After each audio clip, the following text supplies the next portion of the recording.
Human history is full of light, but also of shadows.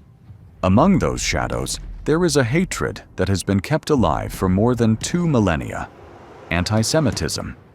A hatred that was not born with the Nazis, nor in the Middle Ages, but was built up over centuries, fueled by religion, politics, economy, and ignorance. Today, we will trace the darkest episodes of this persecution, from the times of the Roman Empire to the Holocaust, and even further, right up to our own era. Because the most terrifying thing is that this hatred still has not disappeared. And before we begin, I want to invite you to stay with me until the end, because this is not just a history lesson, but a reminder of what humanity is capable of doing, and what we must prevent from ever happening again. If you are interested in this topic and want to support the channel, I ask that you subscribe and leave a like at the end of this introduction. That helps us immensely to continue creating content. Before we begin, please be advised that this content is strictly for educational and informational purposes. Our aim is to present this historical narrative with the utmost respect and accuracy, honoring the gravity of the events and the memory of all victims. Chapter 1: Rome against the Jews. The beginning of a clash of worlds. The Roman Empire was a giant that absorbed everything. Its armies conquered lands, and its gods were so numerous that there was always room for one more. Greeks, Egyptians, Celts, all could bring their beliefs and coexist with the Roman pantheon. Rome was, in a sense, an empire of religious tolerance. But there was one group that didn't fit in: the Jews. They worshipped a single god. They were not willing to worship the emperor as a divinity, nor did they accept the other gods that filled Roman temples and festivities. For the rulers, this was seen as a provocation, a kind of ideological rebellion against the imperial order. The historian Tacitus described them as stubborn, distinct, and reluctant to mix, and that difference was viewed as a threat. In 19 AD, Emperor Tiberius expelled the Jews from Rome. Officially, it was because they were converting Romans, but deep down, it was because they refused to submit to the cultural machine of the empire. Decades later, the great Jewish rebellions against Rome would come. The most devastating was the Bar Kokhba revolt between 132 and 136 AD. It was the Jews' final attempt to reclaim their land and autonomy. Rome responded with relentless brutality. It razed Jerusalem, expelled the Jews from their holy city, and sought to eradicate their customs. From that moment on, in the Roman mind, the Jews were branded as a strange people, incapable of integration, a label that would survive for centuries. Thus began a history of isolation that would never cease. Chapter 2: Christianity and the Shadow of Supersessionism. With the expansion of Christianity, anti-Semitism adopted a new face. In the beginning, Jesus' followers were Jewish. They shared the Torah, the traditions, and the sacred texts. But a doctrine soon emerged that would change everything: supersessionism, also known as the replacement theory. This idea held that Christianity was not only the continuation of Judaism, but that it replaced it. According to this view, God had broken his covenant with the Jewish people and transferred it to the Christian church. In other words, Judaism was rendered obsolete. The New Testament, with ambiguous and often misinterpreted passages, fueled this perception. Christian writers began to describe Jews as obstinate, unable to see the truth of Christ. In the 4th century, St. John Chrysostom went so far as to call them Christ killers and enemies of God. These words were not just opinions. They were a fire that ignited prejudice and would soon turn into real violence. For centuries, the tension built up, until it exploded in a bloody event. The Crusades. Chapter 3. The Crusades. Fanaticism in the name of faith. Pope Urban II called for the First Crusade in 1095, with the goal of liberating the Holy Land from Muslim control. But before the Crusaders even reached Jerusalem, they had already found victims closer to home: the Jews of Europe. In cities like Worms, Mainz, and Cologne, entire communities were massacred. Thousands of men, women, and children were murdered under the cry of "Enemies of Christ." In Metz, France, Jews were surrounded and forced to choose: convert or die. Most chose death. The Crusades marked a point of no return. Antisemitism ceased to be a theological or cultural issue and became systematic violence, justified in the name of religion. The Jews understood that it was no longer about coexistence, but about survival. And the worst was yet to come. Chapter 4. Rumors, accusations, and expulsions. In 1144, an event occurred in England that would unleash centuries of hatred: the so-called blood libel. A boy was found dead in Norwich, and a monk accused the Jews of having murdered him for religious rituals.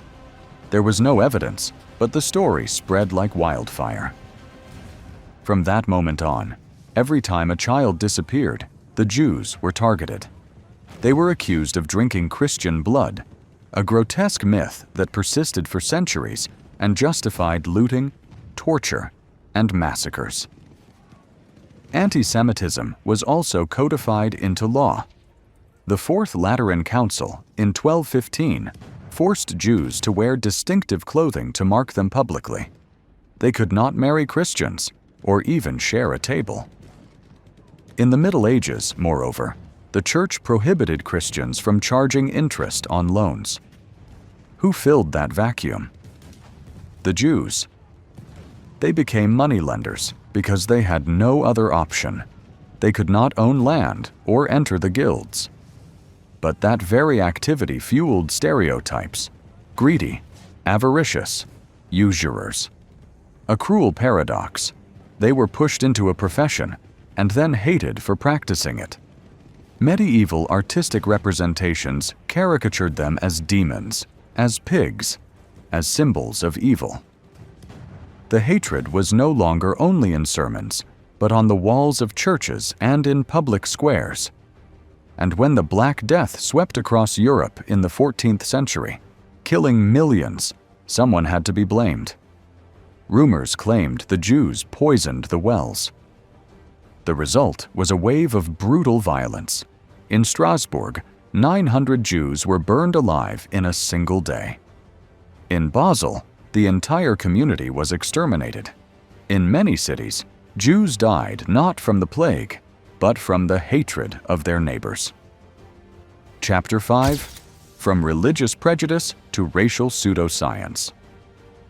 With the arrival of the 19th century, Europe seemed to be advancing toward modernity. Scientific progress and Enlightenment ideals promised a more just society. But science was also used as a mask for hatred. In 1879, the journalist Wilhelm Marr coined a new term: anti-Semitism. It was no longer about religion, but about race. Theorists like Arthur de Gobineau defended the supposed inequality between human races. Eugenics classified Jews as inferior, and these ideas permeated politics. The Dreyfus Affair in France revealed the extent to which anti-Semitism was still alive. A Jewish officer was unjustly convicted of treason in a trial that divided the entire nation. Meanwhile, a conspiratorial text circulated that would ignite the hatred even further: the Protocols of the Elders of Zion, a forged document that claimed Jews planned to dominate the world. Anti-Semitism had mutated. It was no longer a matter of religion or economics. Now it was ideology, pseudoscience, and politics. And in Germany, one man knew how to turn that hatred into the foundation of an empire of terror: Adolf Hitler. Chapter 6. The Holocaust. The Machinery of Extermination. After the defeat in World War I, Germany was devastated. Economic crisis, inflation, unemployment, national humiliation. A scapegoat was needed. Hitler offered one: the Jews. In his view, they were responsible for the military defeat, the economic crisis, the cultural decline. In 1935, the Nuremberg laws stripped them of all their rights. They could not marry non-Jews. They could not work in certain professions. They were expelled from public life.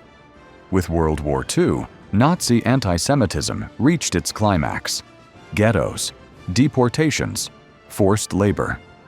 And finally, in 1942, the final solution: the meticulous plan to exterminate all Jews in Europe.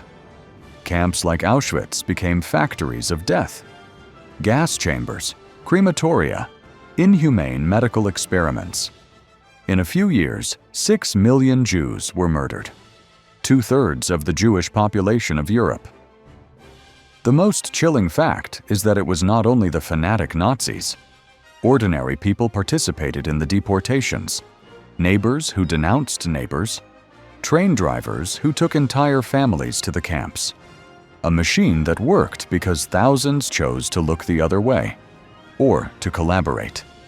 That was the price of hatred taken to the extreme. Chapter 7: Anti-Semitism Today. A past that will not die. It would be comforting to think that, after the Holocaust, anti-Semitism disappeared, but it did not. In 2022, the Anti-Defamation League registered a 36% increase in anti-Semitic incidents in the United States. Following the war between Israel and Hamas in 2023, attacks against Jews multiplied in cities like New York.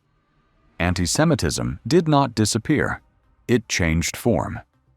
Today, it can be disguised as political ideology, social criticism, or conspiratorial discourse on social networks. But the essence is the same: the irrational hatred against a people. Conclusion: the history of anti-Semitism is a warning, a lesson written in blood that reminds us how easy it is to blame the different, the one who does not fit in, the one who has other beliefs or customs. From Rome to the present day, passing through the Crusades, the Black Death, the medieval ghettos, and the ovens of Auschwitz, history shows a disturbing pattern. Hatred always finds new masks. Therefore, remembering is not an exercise in nostalgia, but a necessity. Because memory is the only antidote against the repetition of horror.